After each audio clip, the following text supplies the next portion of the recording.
This clip is brought to you by SaveWithConrad.com.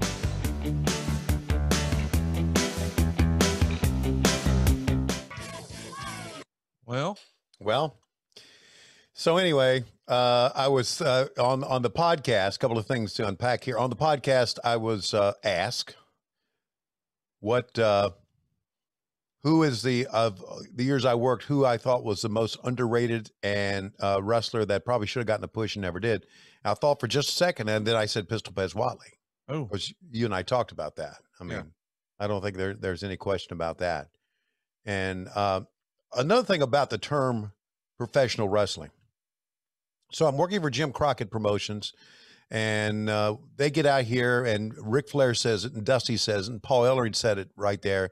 We're the best tag team in all of professional wrestling.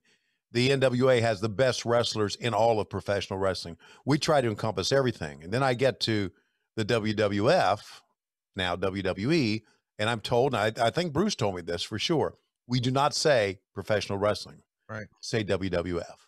In other words, you were the best in the WWF. In other words, we ignore everybody else.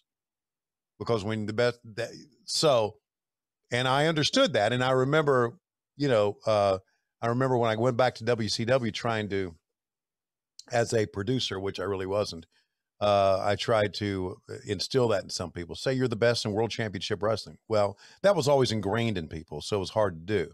But now, fast forward to 2021 and 2020 and 2019, when in AEW we say professional wrestling, we really mean it because, as you know, we try to encompass everybody who's wrestling independently and, wrestling all over the world. That's why Tony has, struck this deal with Impact and New Japan, because we try to encompass everybody else. So now here in 2021, when we say professional wrestling, I think it's it's pretty much legit. Do you see where I'm going with this? Yeah, that's a nice point, and I appreciate it. George, I do appreciate that we have not ignored independent wrestling, because it became such with the internet and everything. It became such smaller pockets, nothing really major. It became such a big thing, and it goes back to All In, right? Yeah. So, and buddy, I really appreciate it. I didn't for a long period of time, but I do now. And I think obviously, the Young Bucks and Kenny, Cody, and those guys who worked in the independents for a while, especially in Ring of Honor, have a lot to do with that.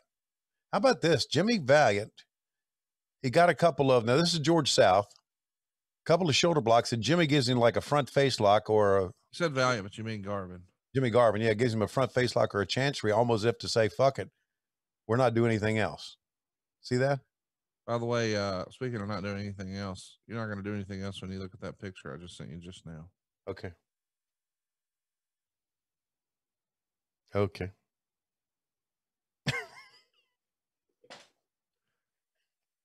Dude, an out of context Wahoo headdress, it'll crack you up. Not only that, the expression. You realize you got me doing some bullshit over here. Yeah, and it's also, if I ever see you again, I'm going to chop your ass like you did. Oh, God, that is tremendous. Oh, man. Wow.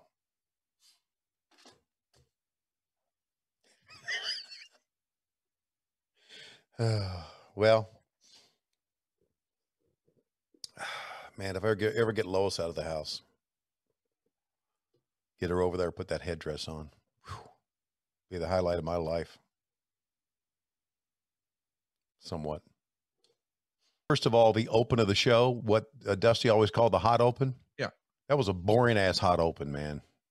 And I understand what they spot. It was not good. No, they started out with a leg drop by Hawk, and I get what they were trying to do, feature tag teams. But what you were seeing right there is a case of why Crockett was an example of why Crockett was so behind Vince McMahon, because that was a piece that was put together by two videotape machines. Yeah.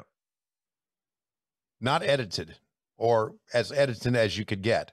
No edit suite, no editing software, nothing to be able to put a real nice package, which that's the way it should have been. They didn't have it back then. And as a result, Hawk almost busted his ass there. As a result, I thought it looked like a piece of shit. Now, of course, back in the day, I looked at that and think, hey, that's pretty cool. But now here, you know, many, many years later, to me, it doesn't look that good. So, and then David was wearing a green jacket. His wife, Valerie's father. Hey, it's Conrad Thompson. Thanks for checking out the podcast here on YouTube. Be sure to hit the subscribe button and the notifications bell so you get a notice anytime we upload some new content. And go save yourself some money right now. If you're in a 30-year loan or you have credit card debt, it's not a matter of if I can save you money. It's a matter of how much. Find out right now for free at SaveWithConrad.com.